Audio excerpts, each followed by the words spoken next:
and we'll be looking at the anatomy of the respiratory tract. What's the purpose of the respiratory system? Think about that on the drive into Sac State this morning. And essentially I came up with two functions. The most obvious, and then we'll see if you think of the second function, which we'll look at the end of urinary. So what would be the primary function of the respiratory system? It ties in pretty well with cardiovascular, okay? Not just that, but so both. So moving oxygen out to the tissues and bringing back carbon dioxide, okay? So actually the movement is our role of the blood, providing that area, bringing gases into the lungs and carrying gases out of the lungs, is what we use the airways for and for the lungs. But for part of this mechanism, you can see we're actually using the cardiovascular system as we're transporting, so we'll talk about hemoglobin, we'll come back to that. So over here we have different components of respiratory function. So gas exchange, and then anybody figure out what the other function might be? It's a little vague, but it has to do with one of the gases. So yes, it has to do with CO2. So what happens if we build up CO2? What changes in our body? The pH. pH, exactly. So the respiratory system is one of the mechanisms we use to buffer the body's pH. So if you have diabetic type 1 and you go into ketoacidosis, meaning your blood pH is low, would your respirations increase or decrease? Increase to get rid of CO2, because although CO2, when it combines with water, as we'll see in the next couple of days, forms carbonic acid, which dissociates a few molecules, not a lot, to form hydrogen ions and bicarbonate ions, all right? Now, if you've had a lot of diarrhea and you lose the bicarbonate ions secreted by the pancreas to buffer the stomach hydrogen contents, then you're going to have an acidic condition as well. Or if you, sorry for the gross images, but if you throw up a lot, then you're losing hydrogen ions because you're not reabsorbing the hydrogen from the hydrochloric acid. In that case, your respiratory system would slow down in order to capture more, your respiratory rate, in order to capture more of the CO2 and add hydrogen ions from carbonic acid. Of course, you're not going to be able to stop breathing completely to increase your hydrogen ion concentration, so there are some limitations to that. So in this unit, we're going to see towards the end, we'll talk a little bit about what the respiratory system, but the last day we have on acid-base balance. Urinary system functions in acid-base balance as well, because it gets rid of hydrogen ions, or it retains hydrogen ions. It gets rid of bicarbonate ions, or it retains bicarbonate ions. So that actually is the main reason why I put both respiratory and urinary system into the same unit, okay? Because for that particular function, they work together to help the body control pH. All right, so we have different regions here we're going to talk about. Moving air in and out of the lung is ventilation, okay? And then where gases cross into the pulmonary capillary or leave the pulmonary capillary to move into the lungs is external respiration. When the same thing occurs at the tissue levels, that's internal respiration, okay? And that's what we're going to talk about. Those three components are what we're going to talk about with the respiratory unit. Cellular respiration, the formation of ATP, we look at with the digestive system. Okay, so the mitochondrial activity we'll talk about with digestive system because its fuel source is heart. But these three, ventilation, external respiration, and internal respiration, we'll look at with respiratory. So we do have some embryology involved. Remember how the embryo did a longitudinal fold and created a gut, a tube that went from the mouth to the anal canal. So out of that tube, and I mentioned a little bit when we were talking about, out of that tube grows a pouch. And that pouch is essentially growing out of what would be the esophagus. We have the stomatidium and the esophagus, and then we have what's called a diverticulum. And that's the beginning of the trachea. And then as this continues to grow, we see a pattern that we continue to see. So that becomes the trachea with the two major bronchi, to the right lung and the left lung. And then that continues to divide. And we can see this continuing within the lung tissue itself. as we form the airway. So when during fetal life does the lung tissue start to function? Pardon?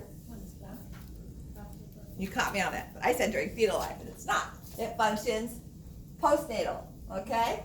So it's filled with, as we talked about earlier, it's filled with serous fluid. Otherwise, the lung tissue would grow solid. And sometimes it does anyway. If there's a hernia in the diaphragm muscle and the abdominal contents push up and keep the lung small, it grows into a solid tissue, and when the baby is born, it's non-functional. Okay, so it's important that the alveolar air sacs are allowed to be fluid sacs. So let's switch over to this little video. And it's very basic. This is the same guy that gave the video that we saw for reproductive development.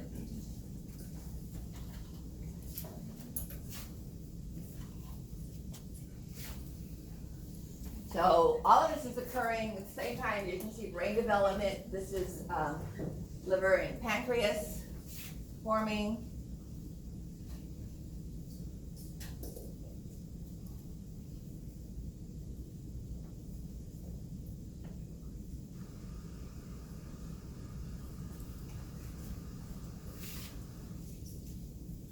And there's no structure here that you have to identify that's specifically an embryonic structure. Okay, it's just a visualization of what's happening.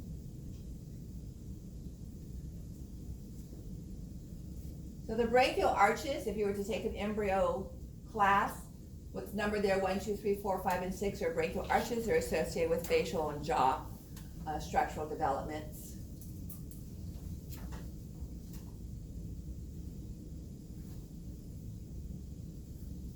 So this is just a week after the heart started beating.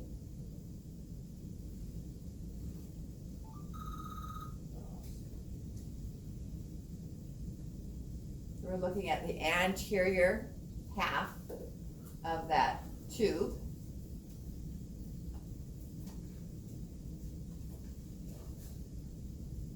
We have cartilage to develop out of this tissue for the voice box. So just below that last pharyngeal arch,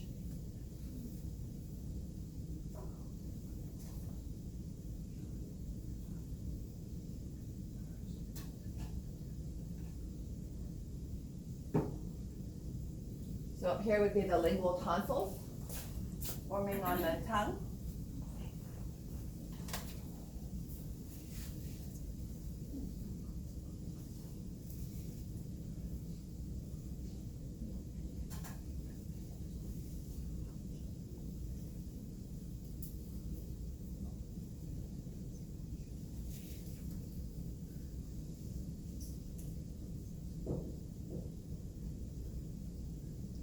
Now we have a separation of where air is going versus where food is going.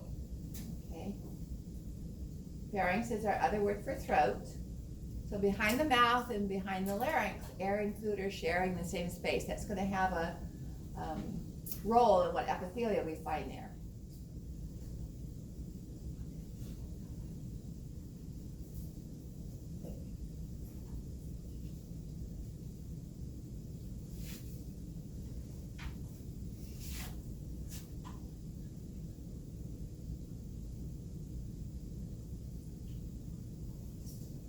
Taking a long time here.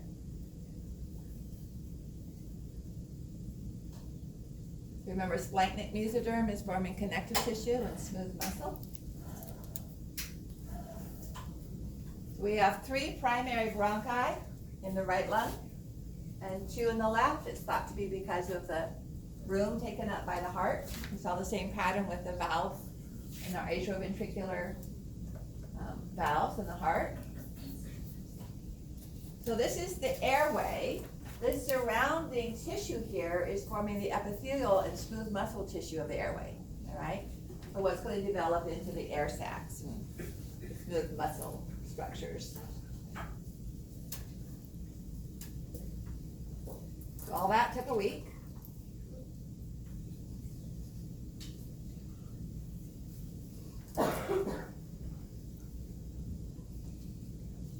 So once we leave the bronchi and we move into bronchioles, we have no more cartilage. We'll see that today. We have just epithelial and muscle. We lose the cartilage, which is providing structural support so that the airways don't collapse.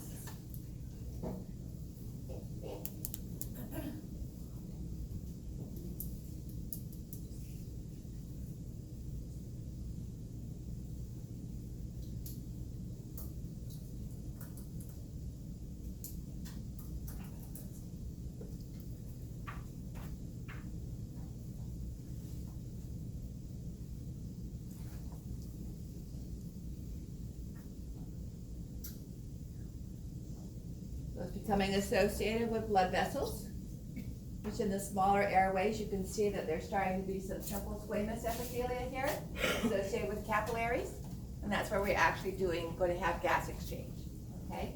So gas exchange is occurring in the fetus, moving into the alveoli, moving into fluid, but we are bringing in the pulmonary capillaries from the pulmonary trunk and pulmonary arteries, so those blood vessels are going to be there.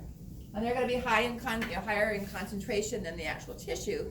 So we're seeing all of those components developing, even though they're not functional as far as picking up oxygen. They're going to be carrying out oxygen, okay? So no specific structure there that you're responsible for. I just wanted you to have a idealization, a visualization of that process. All right, so there's a couple of ways of dividing the structures of the airway. One is into an anatomical region and one is by function. So you see here we have a conducting zone versus a respiratory zone. That's a functional division. In other words, to identify a pathway for the air as a respiratory zone, it has to have simple squamous epithelia. So we have to be able to do gas exchange to have it function as respiratory zone. Now, the entire respiratory bronchiole is not lined with simple squamous epithelium, although the alveolar duct is mostly. But this is where we first see any alveoli, kind of like little grapes on a stem. The stem would be the respiratory bronchiole, the little grapes would be the alveoli. So we have occasional alveoli. Well, that's the very first time we can actually see an epithelium that provides gas exchange. Everything else in the conducting zone is too thick. The epithelia is too thick, even if it's a simple cuboidal. There's smooth muscle present. There's just too much tissue to allow gas exchange. The tissues and the structures that are in the conducting zone, as we'll talk about probably next time, is also known as anatomical dead space, meaning there's no gas exchange. All right, so if you, and you don't have to take this down right now because we'll see it in our lecture notes, but a typical breath is about 500 mils, okay, of air, breathing in or out. Take it in an air breath, leave it out. Anatomical dead space is about 150 mils. So what we're saying is, of that 500 mils of each breath, only 350 mils is actually getting to a site of gas exchange, okay? So if you take a shallow breath, you may not be getting any air down into the alveoli because we're still subtracting 150 mils. So if your breath is less than 500, only 250 mils, then you're only getting 100 mils down to the alveoli. So as you can see here, and as I'll remind you in our next lecture, the best type of breathing to do is not rapid, shallow breathing, but fewer breaths that are very deep, okay? Now, out of 1,000 mils, I'm still only subtracting 150 mils for anatomical dead space. So 850 mils of that breath got to my gas exchange site, okay? So it's more efficient to take fewer but deeper breaths than lots of shallow breaths. And that's the difference between conduction zone and respiratory zone. All right, so question number 1, identify which epithelium is required. And I just said it 3.5 minutes ago. Identify the epithelium required for airway to be classified as a component of the respiratory zone. Remember, to be respiratory zone, you have to have gas exchange, okay?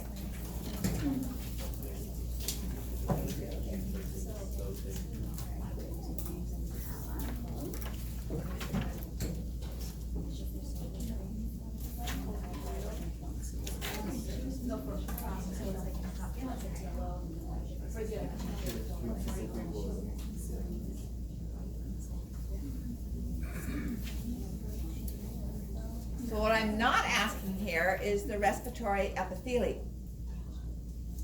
I will ask that later, but what does it take to be in the respiratory zone? Okay?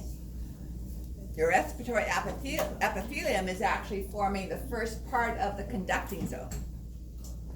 What does it take to be in the deeper in the lung to function as a respiratory zone, to allow gas exchange?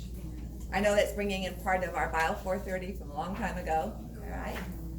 Okay, you ready to move on? Okay, so then we have another way of talking about this and more anatomical than function, and that is upper respiratory tract versus lower respiratory tract. So you hear about, well, my kid was diagnosed with an upper respiratory tract infection, or my doctor said I have a lower respiratory tract infection, okay? So that comes at the larynx. So lower respiratory tract here is showing starting at the trachea, okay? So depending on what you read, larynx is kind of the dividing point. So some upper respiratory tracts will not include the larynx, we will. So laryngitis would be considered an upper respiratory tract, a cold, an upper respiratory tract. Bronchitis, lung cancer, anything that has to do with trachea below, pneumonia, those are all lower respiratory tract conditions, okay? So we're starting our anatomical region for the lower respiratory system and starting with the trachea.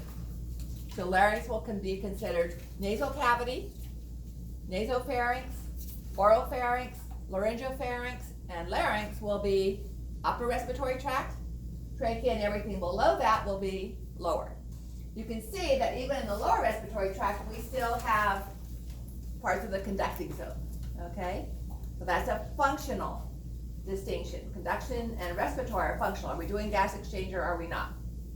Upper and lower respiratory tracts are pure anatomical, okay? And they overlap. All right, so I get to draw. You don't necessarily have to draw with me because everything I'm drawing is up here on the screen. It just slows me down, okay? And after a weekend, you probably will appreciate that. Getting back into the realm of things. So we're not talking about mouth breathers. So we're not going to look at the oral cavity. We'll do that with the digestive system, all right? So we're going to start with gas intake, which is the nostrils, not the mouth. So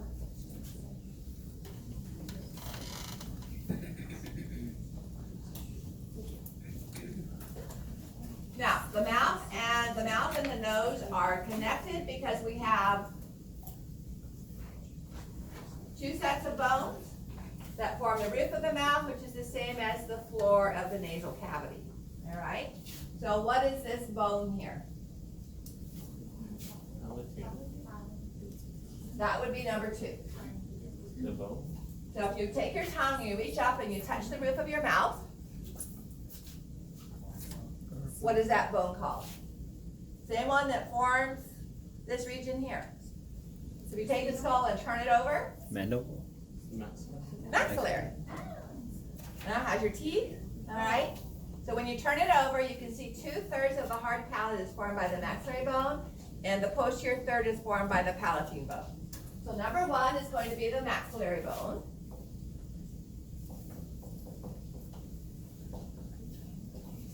And number 2, the palatine bone. All right. Then up at the roof of the nasal cavity, we have primarily the frontal bone. We'll put 3.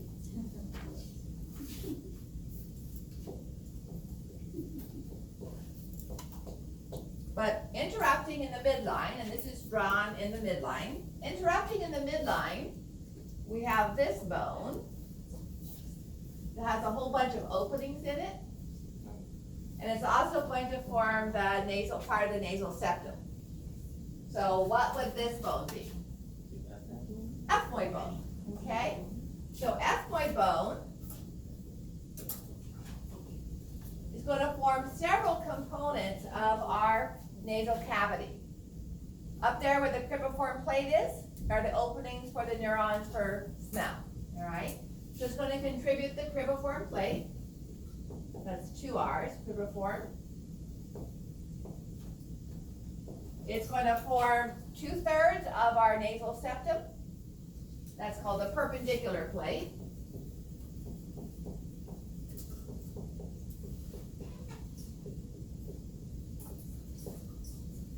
So if we draw that over here, I don't have a slide for it. That's the crista galli, which is not in the nose. All right, here would be the perpendicular plate, and we'll come back to that in a moment.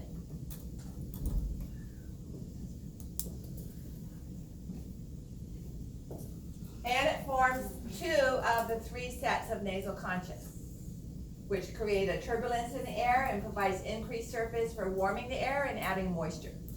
So those 3 sets of nasal concha are the superior and the middle nasal concha. All right. I'm not going to draw it on here because it's out of alignment, but I'll draw it over here. What's this bone that forms the rest of the nasal septum? This would be filled with cartilage.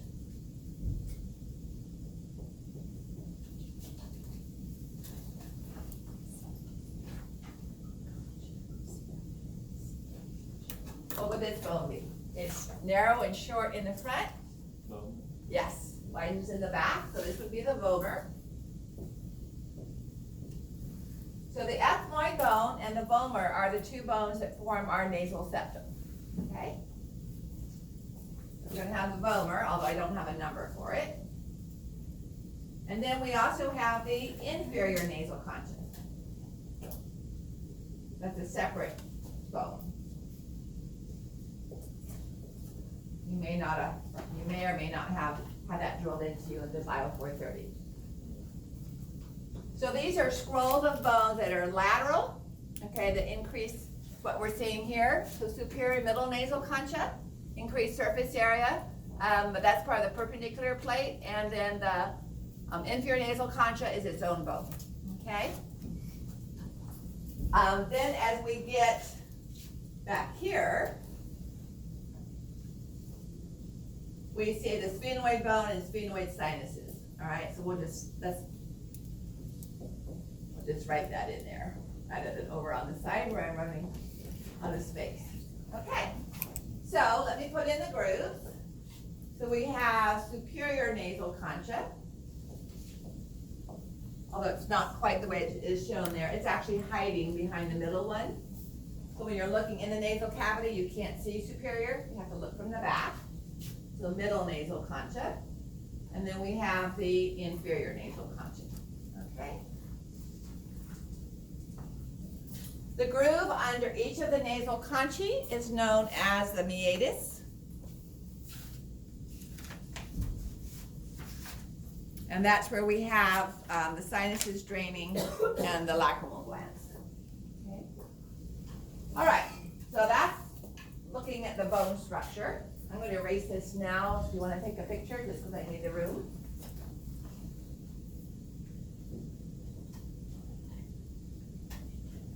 So let's move to where the air actually comes in to the nasal cavity.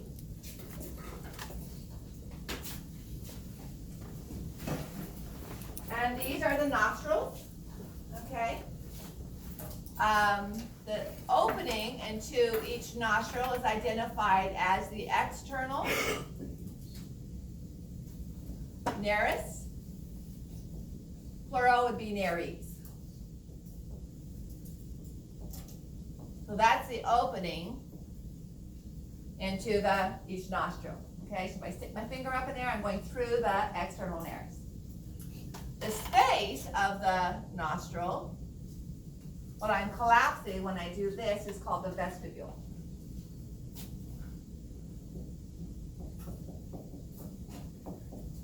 All right, so the epithelium of the vestibule is different from the epithelium that lines the nasal cavity. So this is our nasal cavity. And the epithelium for the nasal cavity is our respiratory epithelium. Our pseudostratified columnar epithelia. Remember, this has cilia. All right, the epithelium of our vestibule is non-cornified stratified squamous, same as our mouth. So this is going to be non-cornified stratified squamous. That's only in the vestibule. That's only in the vestibule, yeah, okay? So we find it in our nasal cavity. It covers the nasal conchae, and it lines the roof of the nasal cavity except where the cribriform plate is, and it lines the nasopharynx, okay?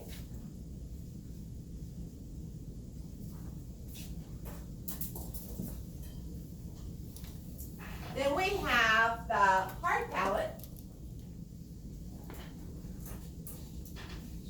and that forms the soft palate where we have no bone. So we'll talk about that more when we talk about the oral cavity, all right? Although the soft palate we will use in a part of our distinguishing from nasopharynx to oral pharynx.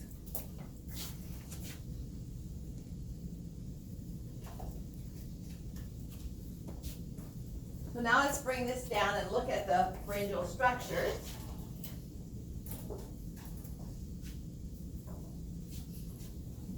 Just to give us some reference here.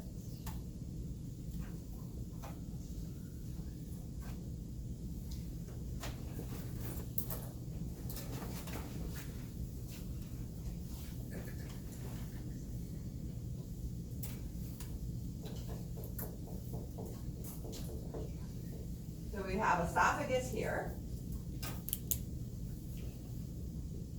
And we have trachea here.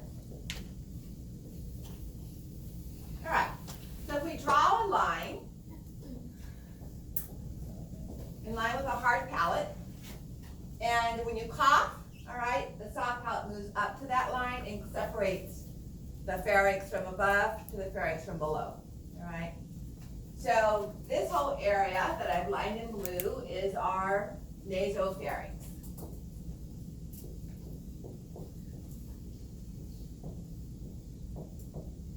And that behind, so that's going to be posterior. Oh, I want to do this. Let me do this in red.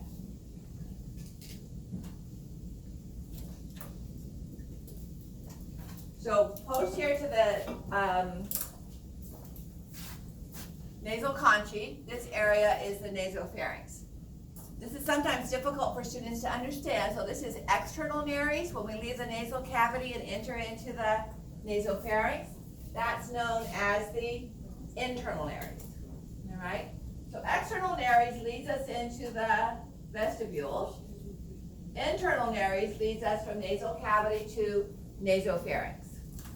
So I'll show you some illustrations in just a moment. So internal nares, and there would be one for each portion of the nasal cavity. So we'll come back to that in a moment. So if you look at this illustration here, we're looking from the back, all right? One of my favorite dissections is to cut the skull at the occipital condyles from the atlas. You can separate, I might have described this to you before, but you can pass your fingers, this is a cadaver, you wouldn't do this to a living person. You can kill them by cutting the spinal cord. So after you cut the ligaments from skull to vertebra, you cut the spinal cord. You can run your fingers up and down behind the trachea. You have sharp fingernails, don't do this. So there's a fascial space, a plane, behind the trachea, behind the esophagus, which is behind that, and you can actually put your fingers together and pull the whole trachea and esophagus away from the bodies of the vertebrae, okay? Once you've cut the head from the vertebra, you can actually lift the whole head and bring it forward and lay it on the chest wall of the cadaver, and this is what you see. You see the posterior aspect of the pharynx. All right? And back to this large model back here.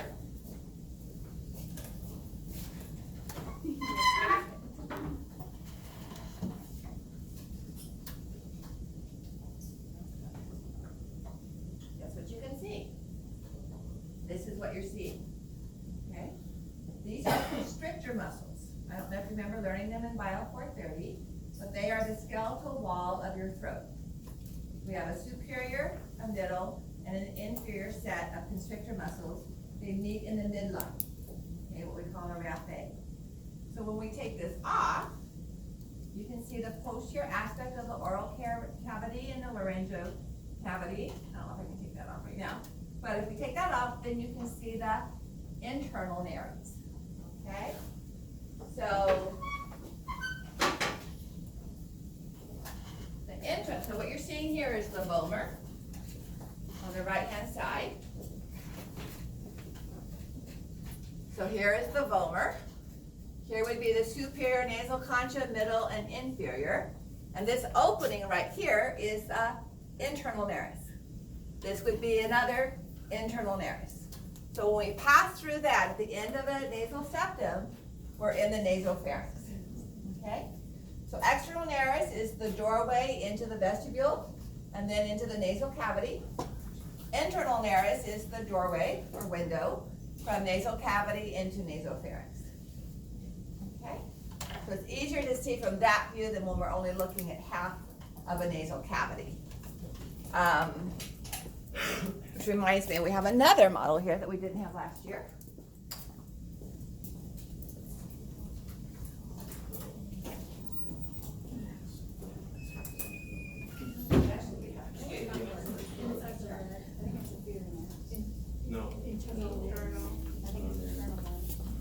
So the first time I've used this model.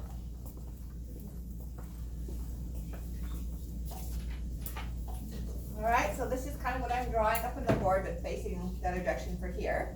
So this would be the, maybe I'll hold it a little higher. This would be the external nares. This is cartilage, okay? Superior nasal concha, you can see from the front that you can't see it because it's hiding. Middle nasal concha, inferior nasal concha, its own bone. And over here is the nasal septum. So we can take that off. But here's the perpendicular plate of the ethmoid, and here's the vomer. Narrow in the front, wide in the back. Okay? Whoops. So, again, covered with the pseudostratified columnar epithelia, we have superior nasal concha, because this is just the bone, middle and inferior. And now if I put this back in place,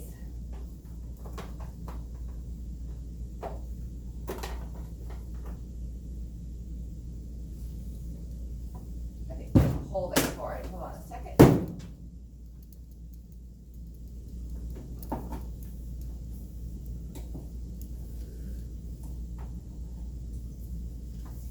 Now you can visualize the internal nares.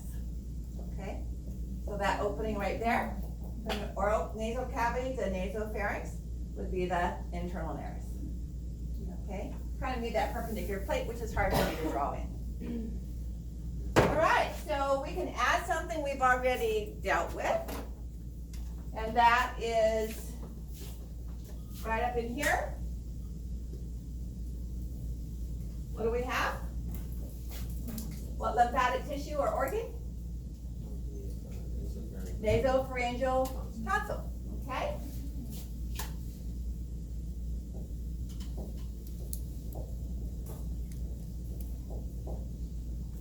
All right, so pseudostratified epithelium lining the nasal cavity and all of our nasal conchae.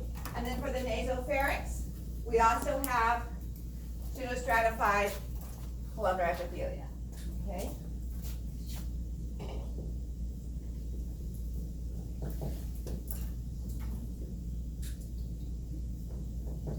All right, now air is moving from the nasal cavity through the internal nares to the nasopharynx, and now we're in the oral pharynx. All right, so if we draw another dotted line now from the top of the epiglottis.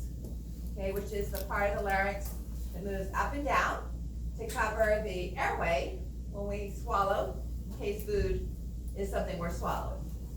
We draw another dotted line here, and this is the oral pharynx.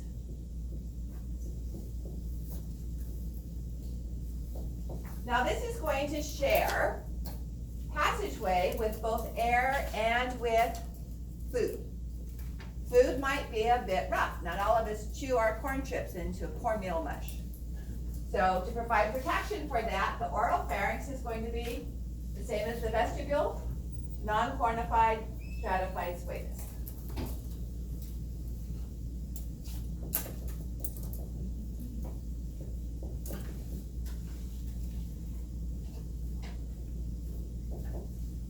In addition, we have a couple more tonsils.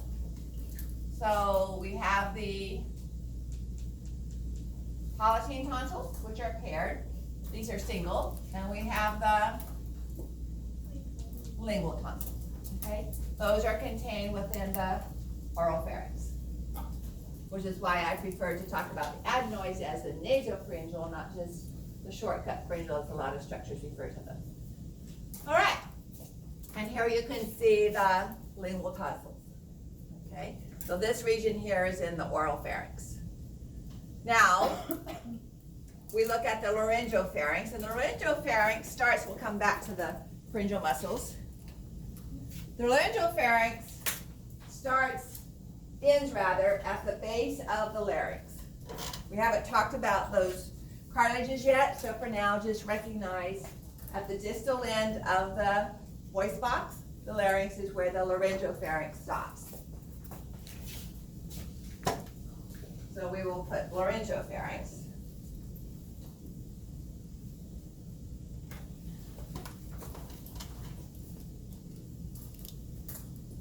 And that is still sharing food and air. So we continue to see non-cornified, stratified squamous epithelium.